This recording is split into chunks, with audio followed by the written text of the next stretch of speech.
मौसम विभाग के रिपोर्ट पर साप्ताहिक कृषि सलाह इस प्रकार है।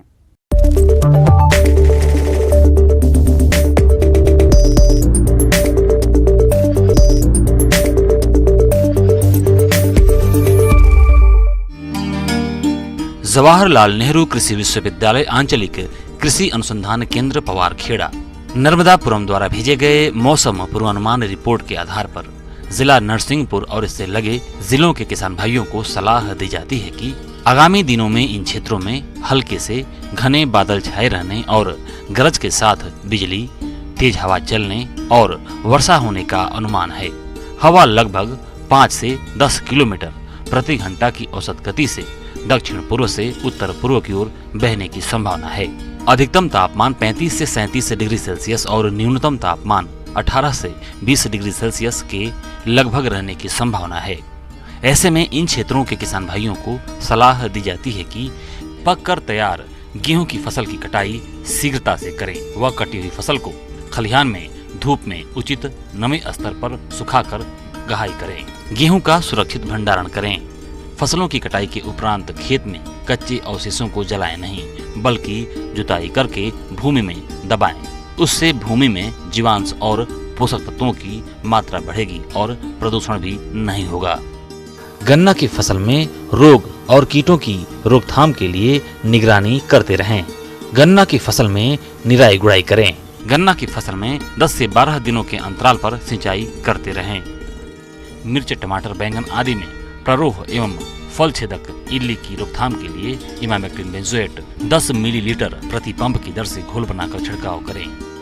आम के बाग में मिलीबग को नियंत्रित करने के लिए तने में ग्रीस स्ट्रिप का उपयोग करें और 250 ग्राम प्रति पौधा की दर से मिट्टी में उपयोग करें। और मैंगो हॉपर कीट के नियंत्रण के लिए एसीफेट पाउडर 45 मिलीलीटर प्रति पंप या लेमडासाइहाइलोथ्रिन 10 मिलीलीटर प्रति पंप तथा घुलनशील गंधक 2 ग्राम प्रति लीटर पानी के हिसाब से घोल बनाकर छिड़काव करें। आम की बाग में फल झड़ने को रोकने के लिए 5 मिलीलीटर प्रति पंप की दर से प्लेनोफिक्स नामक दवा का छिड़काव करें। दुधारू गायों एवं भैंसों को प्रोटीन युक्त दलहनी हरा चारा जैसे बरसीम एवं लुसर्न की कटाई कर सूखे चारे जैसे गेहूं का भूसा एवं कुट्टी के साथ 3 संबंधी 1 के अनुपात से मिलाकर खिलाएं। पशुओं के अच्छे स्वास्थ्य और दुग्ध उत्पादन के लिए चारे के साथ साथ 50 ग्राम नमक और 50 से 100 ग्राम खनिज मिश्रण प्रति पशु अवश्य दें। बाहरी परजीवियों से बचाव के लिए ब्यूटॉक्स का उपयोग करें। पशुशाला की नियमित सफाई करें। 1 लीटर पानी में 5 मिलीलीटर फिनाइल मिलाकर फर्श की सफाई करें। किसान भाई अपने जानवरों को धूप में निकलने से बचाएं। ज्यादा से ज्यादा पानी पिलाएं और जानवरों को नियमित रूप से नहलाएं। पशु बाड़े को हवादार बनाएं एवं गीले वारदाने लटकाकर ठंडा रखें। यदि संभव हो तो पशु बाड़े में फोगर की व्यवस्था करके हर 4-5 घंटे में फोगर चलाएं। भैंस वंशीय पशुओं को पानी भरे तालाब में छोड़ें। बकरियों में पीपीआर रोग के नियंत्रण के लिए टीका लगवाएं। गर्मी से बकरियों की सुरक्षा करें। बकरियों को हरा चारा, साफ पानी एवं सूखे स्थान पर बांधें एवं परजीवियों से बचाव के लिए जरूरी उपाय करें। मुर्गियों में रानीखेत बीमारी के नियंत्रण के लिए टीका लगवाएं। चूजों को 7 दिन की अवस्था पर टीकाकरण करवाएं। मुर्गे और मुर्गियों को मिनरल मिक्सचर और साफ एवं ताजा पानी दें। मुर्गीशाला की बिछाली गीला होने पर समय से पलट दें और सुखाने के लिए चूना का भुरकाव करें।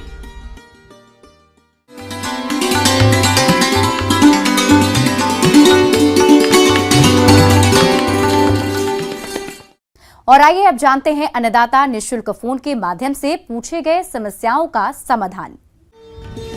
अन्नदाता निःशुल्क फोन संपर्क सेवा के माध्यम से पूछे गए प्रश्नों में से आज हमने जिस प्रश्न को कार्यक्रम में शामिल किया है उसे पूछा है ग्राम औराव छार, जिला कोरबा के कृषक रामानंद यादव ने।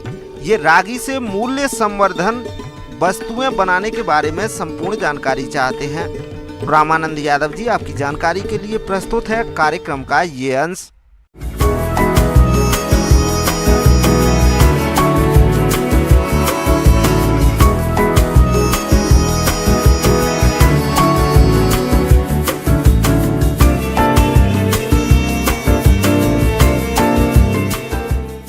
भारत दुनिया के उन सबसे बड़े देशों में शामिल है जहां सबसे ज्यादा मोटे अनाज की पैदावार होती है। दुनिया में पैदा होने वाले मोटे अनाज में भारत का अनुमानित हिस्सा 41% तक है। भारत में सबसे ज्यादा बाजरा, रागी, ज्वार, कोदो, कुटकी आदि उगाए जाते हैं, लेकिन इनका खान पान केवल ग्रामीणों तक सिमट कर रह गया है, जबकि मोटे अनाजों का सेवन सेहत के लिए काफी लाभकारी होता है। मोटे अनाज में सिर्फ फाइबर ही नहीं, vitamin B, folate, zinc, iron, magnesium, iron और कई तरह के एंटीऑक्सीडेंट्स पाए जाते हैं। WebMD की रिपोर्ट के मुताबिक मोटा अनाज मोटापा, दिल की बीमारियां, टाइप 2 डायबिटीज और कैंसर का खतरा घटाता है। ये शरीर में ऐसे बैक्टीरिया की संख्या को बढ़ाता है जो आंतों की सेहत दुरुस्त रखते हैं। रागी भी एक मोटा अनाज है, जिसकी खेती झारखंड, बिहार, मध्य प्रदेश, राजस्थान में काफी होती है। हमारे देश का एक बहुत बड़ा समुदाय जो है कुपोषक और अल्पपोषण से ग्रसित है, और कुपोषण और अल्पपोषण का कारण केवल गरीबी या पर्याप्त मात्रा में भोजन का न मिलना ही नहीं है, बल्कि आधुनिकीकरण, बदलते सामाजिक और आर्थिक परिवेश भी इसके मुख्य कारणों में से एक है। क्योंकि जो हम आगे देखेंगे कि कुछ दशकों में जो हमारे पौष्टिक खाद्य उत्पाद के खेती और इसकी उपयोगिता में निरंतर कमी आ रही है।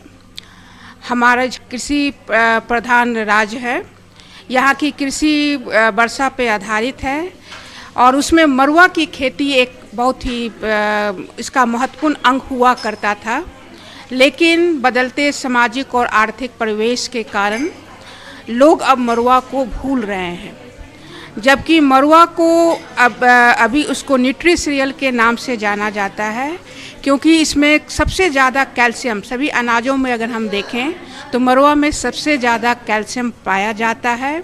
इसमें जो क्रियात्मक रेशे होते हैं और जो इसके जो यूनिक जो स्टार्च का जो संरचना है वो इसको हेल्थवर्धक बनाता है, और ये जो हृदय रोग से ग्रसित लोग हैं, डायबिटिक लोग हैं, उनके लिए काफ़ी लाभदायक है। इसमें आयरन भी अच्छी मात्रा में पाया जाता है, और इस पोषण और जो हेल्थवर्धक जो गुण है उसके चलते जो इसकी उपयोगिता है, इसका जो डिमांड है, जो हेल्थ कॉन्शियस लोग में उसमें इसमें बढ़ता जा रहा है। प्रधानमंत्री नरेंद्र मोदी ने एक बार फिर मोटे अनाज को बढ़ावा देने का आह्वान किया है। मोटे अनाज को महत्व दिलाने के लिए मोदी सरकार ने साल 2018 को मोटा अनाज वर्ष घोषित किया था, और अब भारत के प्रस्ताव पर संयुक्त राष्ट्र ने साल 2023 को अंतर्राष्ट्रीय मिलेट्स वर्ष यानी इंटरनेशनल ईयर ऑफ मिलेट्स के रूप में मनाने का निर्णय लिया है। कोरोना के बाद मोटे अनाज इम्यूनिटी बूस्टर के रूप में प्रतिष्ठित हुए हैं, इसलिए इन्हें सुपर फूड भी कहा जाने लगा है। और इन्हीं बातों को ध्यान में रखकर बिरसा कृषि विश्वविद्यालय के गृह विज्ञान विभाग ने इस पे मूल्य संवर्धन पे काम किया है, और हमने उसके जो है करीब 50 जो है मूल्य संवर्धित उत्पाद को विकसित किया है, जैसे मरुआ का बिस्किट, केक, पास्ता, सेवई, स्वास्थ्यवर्धक पेय, लड्डू बनाया जा सकता है, सेव बनाया जा सकता है, सेवई बनाया जा सकता है, मोमो बनता है, इडली, ढोकला, कचौरी बनाई जा सकती है। आप जो भी उत्पाद का नाम बोले उसमें हम लोग मरुआ को कन्वीनियंटली उसमें यूज कर सकते हैं। उनमें मरुआ का उपयोग कर हम किस प्रकार से जो है उसका मूल्य संवर्धन के, वो हमारा एक प्रयास रहा है। इससे मरुआ से बहुत से अच्छी चीज़ आप बना